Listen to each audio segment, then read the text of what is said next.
Hi, I'm your moderator and host, Tranier Ward, and welcome to Listen Up. Listen Up is a show that will provide controversial discussion on hot topics from the news. With me, I have host Delisa Barnes and James Watson, who will take part in the discussion as we share our opinions about each hot topic. The content that will be discussed is the Trayvon Martin and Zimmerman case, Stand Your Ground law, and the concealed gun law. All right, let's get into it, you guys. All right. First question, Ms. Barnes. Can you best describe what the Stand Your Ground law means to you? My understanding of the case that just wrapped up not too long ago was that Trayvon Martin was walking from a local store, and he was walking through a neighborhood to get to his father's home, and he crossed paths with George Zimmerman. They got into an altercation, and it resulted in the death of Trayvon Martin and physical harm to George Zimmerman. As a neighborhood watch member, do you think Zimmerman properly handled the situation with Martin accordingly? No, I don't think so. As a member of the neighborhood watch, from my understanding, you're supposed to watch, not act.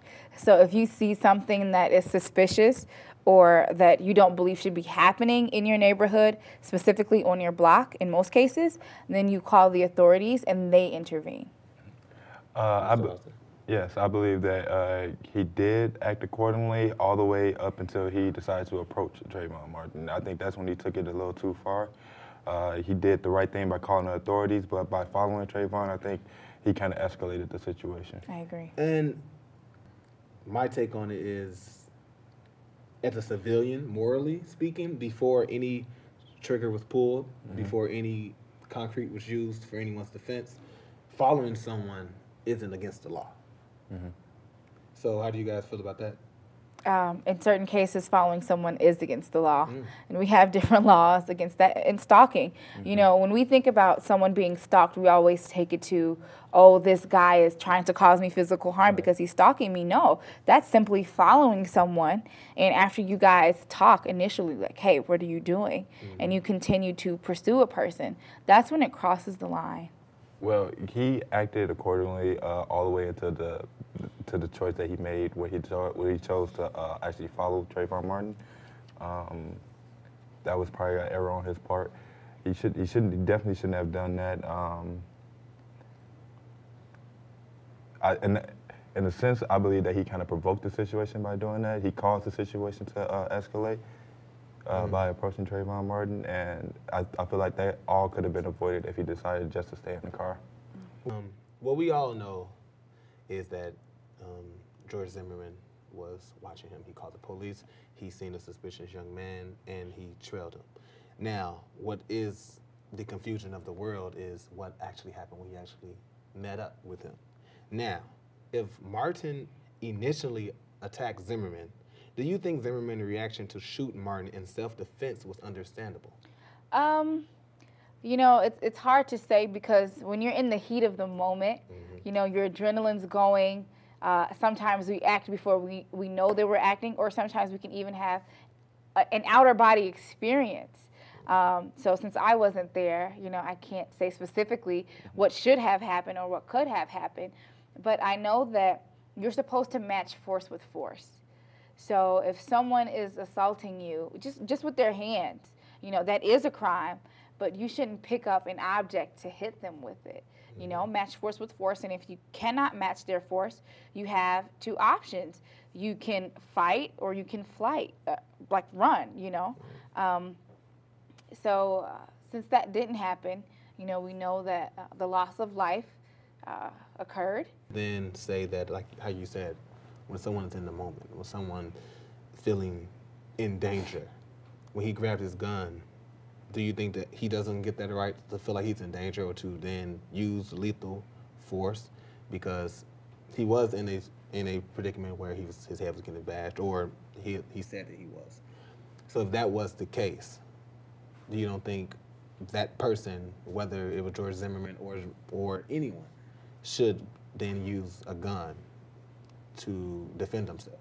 No, in that case, If you do have a weapon, you tell that person, I have a gun. Don't make me use it. Get off of me right now.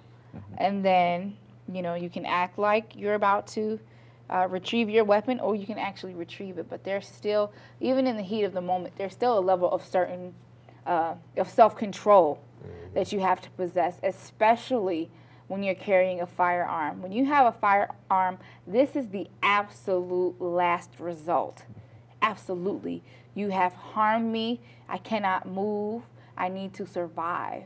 If you're just hitting me with your hands, I'm going to survive that. People have been beat up. We have professional boxers. We have MMA-style wrestling. You can survive a pretty nice beating. But if it's to the point to where your life is about to be taken, then you can use that force. But up until that moment, you've committed a crime. You've just committed murder. I come from Chicago, as you do. I believe you come from Chicago as well. And there is a backstory of a lot of things like this. This is replicated every day. So would you say that the Trayvon Martin case was overly exaggerated? I do feel like it was a bit over-exaggerated, but that is due to the media pumping it. It's feeding us. It's feeding us. It's coming up on different like pages in social media. We have different hashtags, justice for Trayvon Martin, Zimmerman not guilty. So we do deal with crime in our respective city, in our native city. But this was different because this was a person who was innocent and he was walking. And this is somebody who hunted him. When we have to do with instances in Chicago, we do have children that are unintentional targets. And a problem that we have in our city is the code of silence. So you have people who know who shot this person and they don't want to speak about it. So this is different. This is somebody and you have witnesses who said, this is what we heard and this is what we saw. So it's a slightly different from what happens in Chicago. Nobody was protecting Mr. Zimmerman. Can you best describe what the stand your ground law means to you? Yes, I believe that the stand your ground law is when somebody approaches you and intends to harm you, you have the right to stand your ground and defend yourself. And if it has to come to lethal force, you are able to do that. Do you agree with the stand your ground law, Mr. Watson? I do agree with the stand your ground law because I feel that you should be able to defend yourself in any given situation, and you should be able to protect yourself whenever you feel threatened. Personally, in any situation, I wouldn't be too sure whether I would be willing to defend myself. Of course, it's always an option to just run away or walk away. Walking away does not mean that you are a coward, or doesn't mean that you're less than the person who's trying to impose harm on you. Would you say that you agree, Ms. Barnes? Sometimes you don't have the option of walking away. When someone is in front of you, they're saying, one of two things: give me what you got, or go, because I'm about to commit a crime. Yeah, in that case, I could agree. In cases where you don't have an option, of course you have to use whatever you can. But in cases, of course, that I could walk away from someone trying to, let's say, jump me or something. If I can run away instead of shooting them or pepper spraying them or gutting them, I should choose that. Yeah. You know what I'm saying? Yeah. Growing up, my father always told me a good run is better than a bad fight. Yeah. You can work on your legs.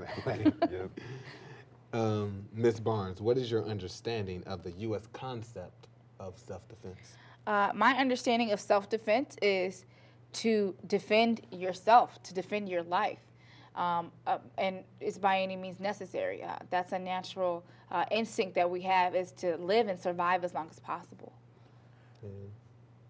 I believe that there's no real clear-cut definition of self-defense in the U.S. because it does vary from state to state. One state may say that you can use the stand your ground law, and states like Illinois, we don't have the stand your ground law, and you only can use force as much as force is being used upon you. So I think it's too much of a gray concept for self-defense. There's no real clear-cut definition for it. Do you think the jury ruling in accordance with the stand your ground law was how Zimmerman was acquitted? No. So can you explain more of that? I think that George Zimmerman was acquitted due to the lack of evidence that the prosecution displayed, and also I would have to say to the ignorance of certain members of the jury. I mean, we've all heard of the infamous juror B37, who was on Anderson Cooper and was saying some off-the-wall things, and we assume that when you're picked for the jury that you're educated. We assume that you have some type of idea on the laws that you're talked about, when that's not true. Juror selection is by voter registration. So if you're registered to vote, you can be a juror in your town. So, and that does not require anything of you but to be over the age of 18. So when you have uninformed persons making a life-changing decision, there is area for misinterpretation of laws and for people to go away innocent or for people to be charged guilty when they're not supposed to be. The stand your ground law did kind of prove him innocent because it does match the case, well, his side of the case, because we would never know what Trayvon Martin, his side of the story was, because those were the only two witnesses. But I also believe that the prosecution's failure to prove a case, prove with hardcore evidence their story, that might have actually helped a lot too in the final ruling. Do you think Zimmerman would have been able to use the stand your ground law in his defense if Martin would not have died? No. And then I think that it would have just been an altercation because Mr. Martin would have been able to advocate for himself. He would have been able to say, this is what happened, or this is not what happened. When he did this, I did that, or vice versa. But since Mr. Martin is not here to speak on his behalf, the stand your ground law was conveniently used because you can't be standing your ground if you're in the safety of your vehicle and you get out of your vehicle and then an altercation ensues because you have left safety to come in the way of harm when you didn't have to. What is the concealed carry gun law? The concealed carry gun law is the right to walk around with a firearm on you underneath your clothes. And in order to have concealed carry, you need to have a license to do so. You need to have taken 16 hours of classes and approve a background check. Do you agree with the concealed gun law that Illinois recently passed, Mr. Wilson? I do agree with it because that the fact that I feel like it's going to deter a lot of small petty crimes, like a lot of armed robberies, maybe home invasions and car thefts and carjackings. I feel like it's going to deter some of that crime. Yeah, that's absolutely true because in Arizona, it is you have the right to carry a firearm, and their crime is almost it doesn't even really exist. But how long did it take for Arizona to get there? Because, you know, anytime, like some people argue if you reduce the drinking to 18, then people won't sneak, there won't be as many accidents. But you're going to have that time where it's going to peak until it levels off. So if we start with concealed carry, which I do agree with concealed carry, but I do think that there are certain counties to where we should not have concealed carry. Illinois is a very big state. We attend college in a very rural area. I do believe that concealed carry should be here. But when we talk about bigger metropolitan areas in the city, that's where it gets sketchy. But so if we have a young gentleman walking down the street and he has an iPhone, he sees 4 people walking towards him and he has a concealed weapon, he may jump to conclusions and think that these people are going to do him harm based off past experiences or an experience from a family member or a friend or even watching the news. So chances are one of those 4 men approaching him will be harmed, and it might not even be in their agenda to even rob that man and take his phone or take his possessions. So with that being said, Does this new law make you feel safe as a citizen of Illinois? Um, um, no.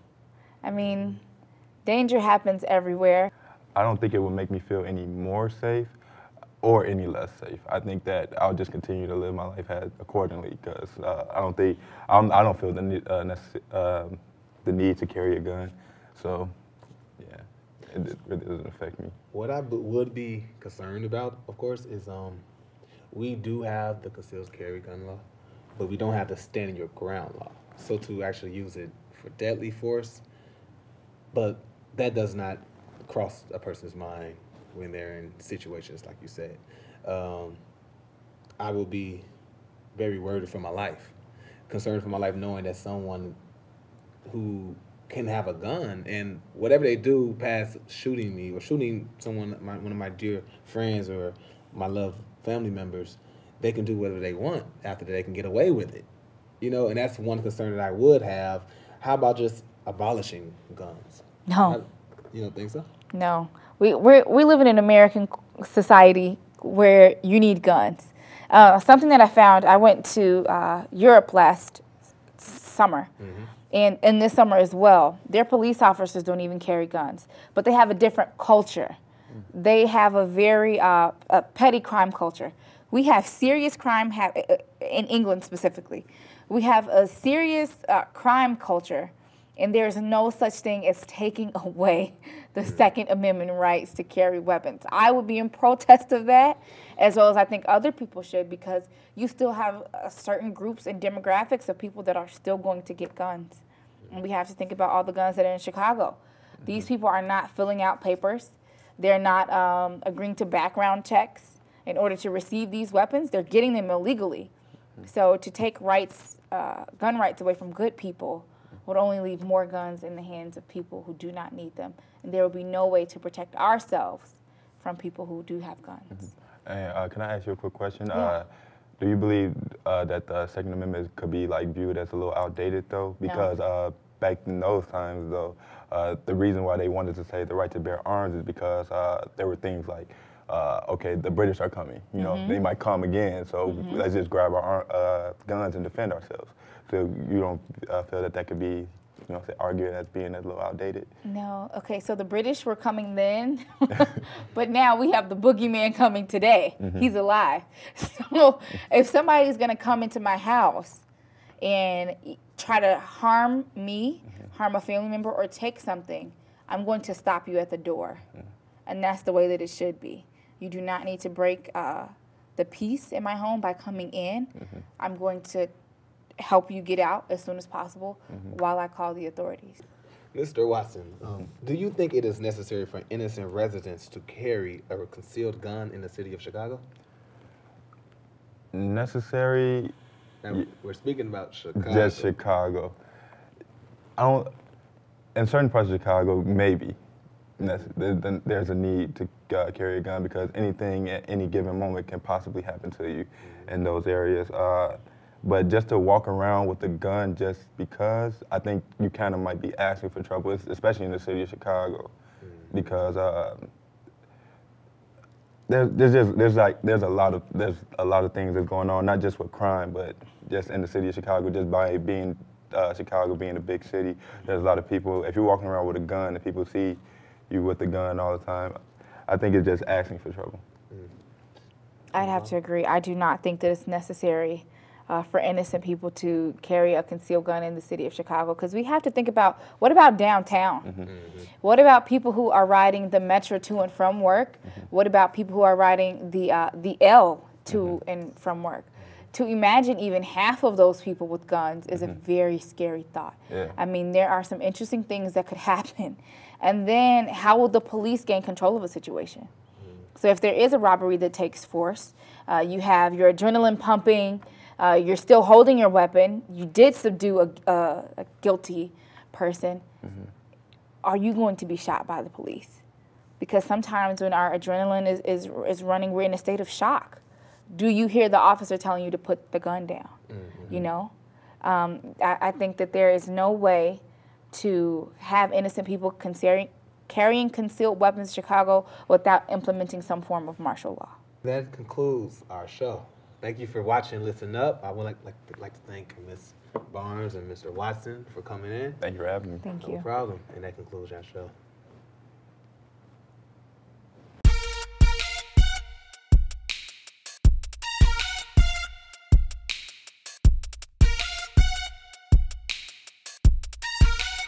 The following is a BATV production, made with the equipment that is available to residents of our cable viewing area. To learn more about television production and the equipment that is available to you, please visit www.mybatv.com.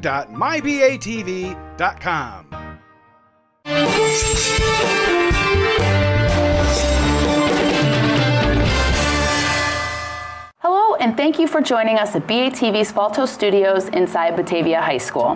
My name is Kathy Gressy, editor of the Kane County Chronicle, and I will be your host and moderator today for the first episode of Viewpoint.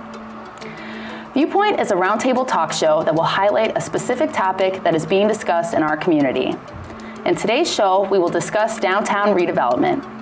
Here to participate in the discussion are Casey O'Brien of O'Brien's Pub on River Street in Batavia, Joy Quartero, Director of Batavia Main Street, Mayor Jeff Schelke, Mayor of the City of Batavia, Bill McGrath, City Administrator of Batavia, and Carrie Siebold, resident who served on the original Streetscape Concept Committee. Thank you for joining us today. When we return, we will hear the viewpoint of each of our guests. Stay tuned. Welcome back to Viewpoint. Let's get started with our first question. For those who are not familiar with the details of Batavia's downtown redevelopment project, Bill, will you please give a short synopsis of the entire project? Thanks. The City Council has determined that after the last several years with the downturn in the economy, that there was an impact on our ability to lure investment of private capital into the downtown.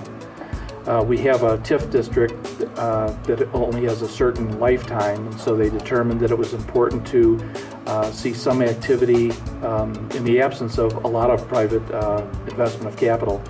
So they decided that they would take some of the TIF money and use it to beautify the downtown, to make it more accessible to people, to make it a place where people could kind of rediscover the downtown as the true heart of the community. They hired consultants, asked those consultants to be advised not only by the City Council but by the citizens group. And because our downtown is relatively large geographically, it was determined that we actually have several neighborhoods, and those neighborhoods ended up being the separate projects for what's known as the Streetscape project, beginning of course with River Street, now working with Wilson Street, and then going on to Houston, Water, and Batavia Avenue.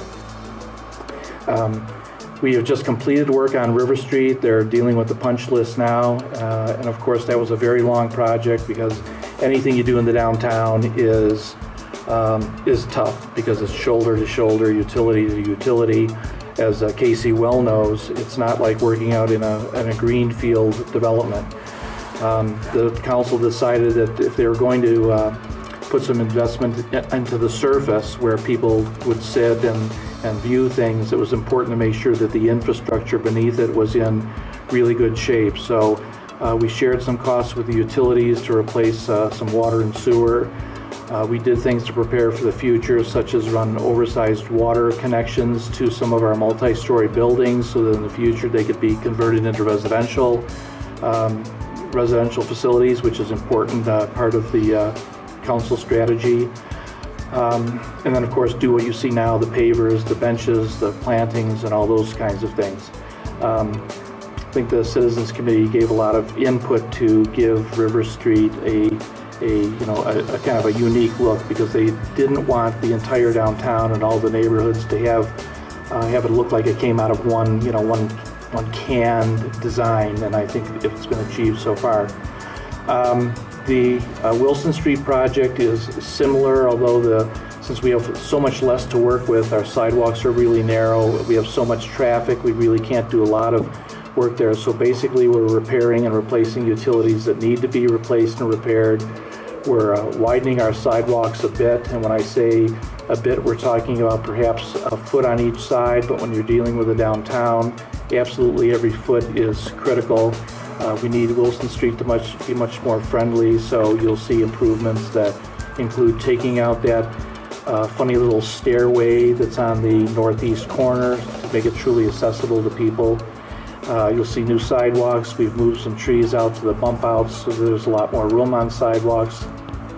And most importantly, I think on Wilson Street, as you'll see in other parts of the downtown, wherever there's room on the corners, there will be some improvements made that will include some kind of seating area, so that if people are in the downtown and they bump into somebody they know before they cross the street, they could actually stop and sit down and have a conversation. So I think the part of Wilson Street is to make the downtown much more friendly. And I think that's where we're at the moment. I think they've finished the water and the sewer.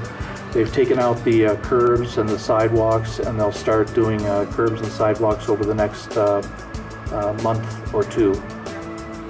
Thank you. One of the things in this whole streetscape committee, one of the defining things that kind of created the arch was nobody knows you're in Batavia. Nobody knows you're in Batavia. How do you know you arrived in Batavia? So the arch was actually one of our goals to kind of say, you've arrived in Batavia, and that's kind of why, one of the reasons why we chose the River Street as our first project. There are a bunch of different reasons, but one of the reasons was is because when you come in down Wilson, there's Batavia and there's River Street, and it's absolutely gorgeous what they've done there with the brick pavers and everything. It says, welcome to a community. And the arch kind of defines and says, you've arrived at a community. And with the restaurants there, we just thought that that would be a great entrance to starting this whole project, because it invites businesses to want to be in. And the traffic has picked up down there, and it's just, it makes you feel like you've entered into something where you want to be, a place where you want to be, and the arch kind of defines that. So I know there's been some slack on the arch, but it really came as a result of talking to the people out in the public, talking to the Streetscape Committee, and talking to everybody out there, the citizens, 2 years ago, saying, you know, what do you think? And they're like, well, I never know I'm in Batavia, so let's define you're in Batavia. And, you know, and I think that the River Street project has been a great entree to this whole Streetscape Committee, or the whole Streetscape project, and really been a great launching point to go forward. It really created an atmosphere. It did, it did, and it's a nice inviting atmosphere that's in time with today. You know, everybody compares us to the collar cities and everything, but you know, it says, hey, we're our own community. We're ourselves. We're defining ourselves, and we're different, and we're with it. You know, we're not old news. We're moving with the times. Not to go on a tangent, but you know, when I think about the downtown, I do think about it as the heart of the community. And if you go back to a long time ago, it was the center for commerce, not only for Batavians, but for the farmers all around the area. But it was a center for commerce. It was a center for, you know, socializing, because people would see each other there. It was the center for people's spiritual lives, because all the churches were there. And it was the center for jobs, because all the industrial buildings were right along the river.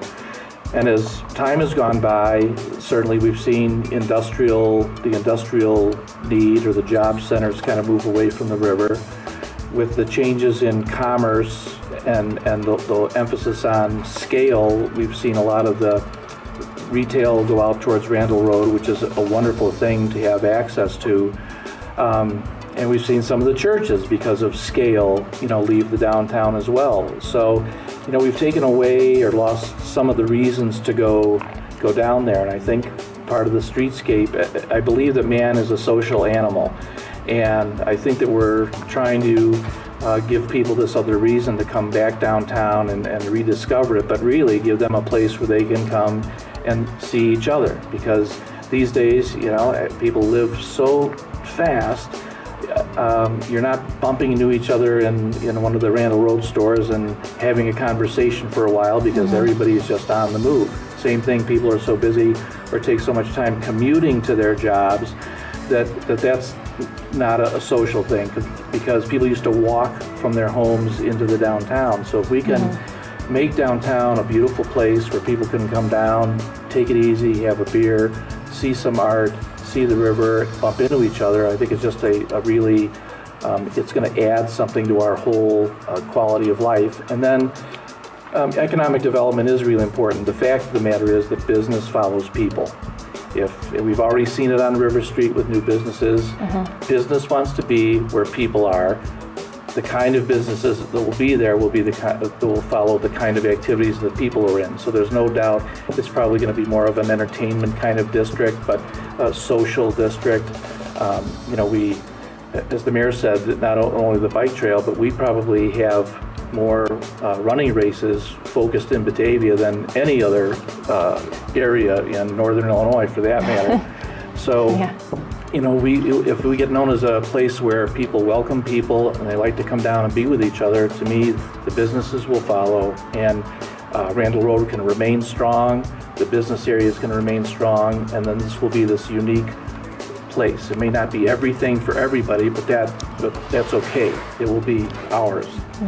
And it's a very positive image and a very beautiful image. And you know, we just look forward to having our business and everything and being a Batavian and looking forward, just moving forward. Thank you. Thank you to all of our guests on the first episode of Viewpoint. We hope that we have answered viewer questions about the downtown redevelopment project. For more information, please visit the Streetscape website at www.bataviaprojectstreetscape.com. If you have a topic you would like to see discussed on Viewpoint, please contact us at www.mybatv.com. I'm Kathy Gressy. See you next time on Viewpoint.